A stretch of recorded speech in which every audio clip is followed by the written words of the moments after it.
बनारस जैसी होली तो विश्व में कहीं नहीं होती हो। जिसने एक बार बनारस में बसंत देख लिया हो कि होली आई रे जज झूम शाम मसान की जो होली हो रही बनारस में, वो आपके गाने से। तन पे मैं भस्म लगाए शंकर वेश बड़ा अड़भंगा रे। तो उस अनुष्ठान की रक्षा होनी चाहिए और बिल्कुल मैं सहमत हूँ कि वहाँ पर ऐसे लोगों को वहाँ पे नहीं जाना चाहिए जो सिर्फ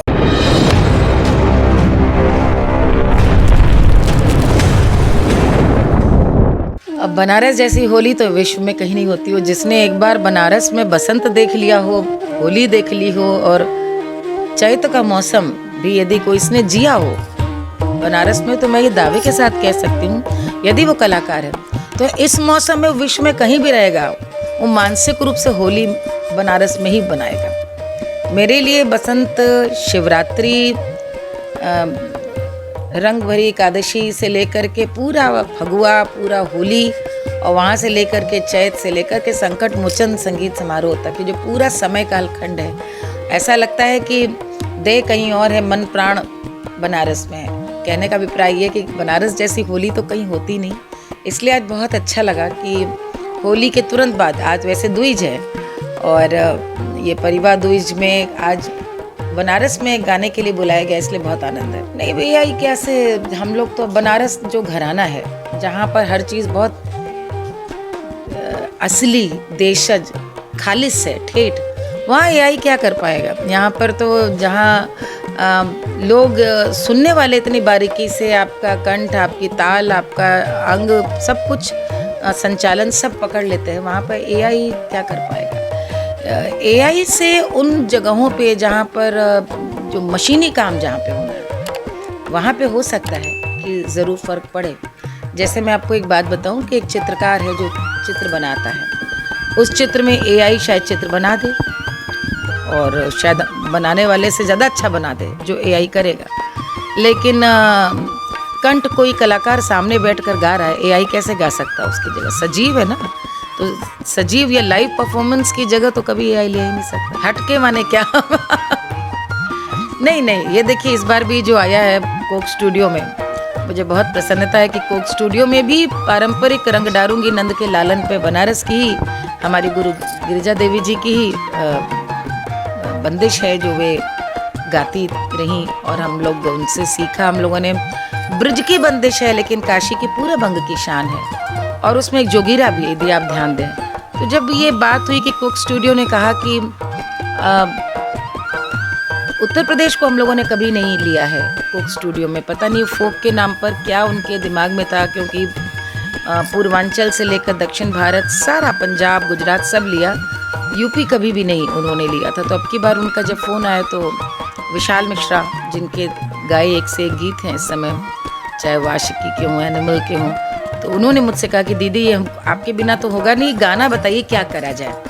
तो मैंने उसको एक ही चीज़ कही कि विशाल, पारंपरिक गीत तो मैं 100 बता दूंगी, लेकिन तुम उसका जो भी बनाना ये ध्यान रहे कि नए बच्चे तो उस पर झूमे लेकिन उसका एक देशज स्वरूप भी बना रहे। तो बस वो बन करके सामने आ गया और सबको बहुत पसंद आ रहा है। बहुत रंग डारूंगी नंद के लालन पे, रंग डारूंगी, रंग डारूंगी, रंग डारूंगी, रंग डारूंगी, जज जज जज धूम की होली आई रे, जज जज जज झूम की होली आई रे, जज जज जज धूम। देखो परंपरा है, देखिए, तो परंपरा की रक्षा होना चाहिए। मेरा बहुत स्पष्ट इस पे कहीं कोई विरोध नहीं। जो परंपरा है उस परंपरा की रक्षा हो। परंपराएं बदलती भी हैं, परंपराएं अपने हिसाब से नया रूप धारण कर लेती हैं, ये भी होता है। जैसे कि अब ये जो गीत है होली खेले मसाने में, आप जानते हैं यहाँ पर कितना सुंदर, यहाँ पर चाहे वो पंडित राजन साजन भैया हों या छन्नू लाल जी हों, सब दिगंबर खेले मसाने बड़े अच्छा सब गाते रहे हैं।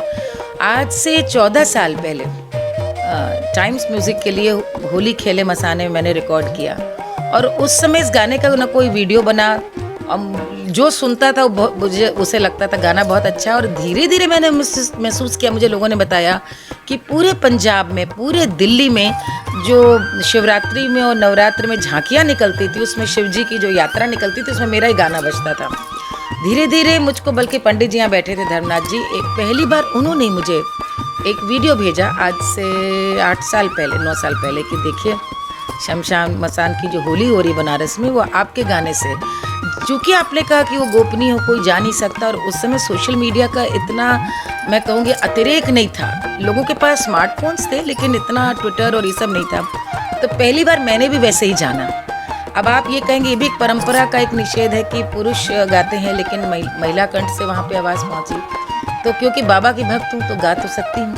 कभी मैं गई नहीं, और अब की बार मुझे दरअसल एक मेल आई थी उस समिति से कि आप एक वीडियो बना दीजिए कि हम लोग हमेशा आपके गाने से ही उत्सव आरंभ करते हैं। मैं व्यस्तता के कारण वीडियो नहीं बना पाई, लेकिन मेरा मन का एक अंश बहुत संतुष्ट होता है कि बाबा की भक्त हूँ, काशी ने सब कुछ दिया है, मेरा गुरु धाम है, जीवन की दिशा यहाँ से निर्धारित हुई मेरी। वहाँ पे जो मैंने उस गीत को लिखा भी था, तन पे मैं भस्म लगाए शंकर वेश बड़ा अड़भंगा रे, माथे पर चंद्रमा लग जाए जटा में सोहे गंगा रे, खोल दिया नयन तीसरा कामदेव संहारे रे।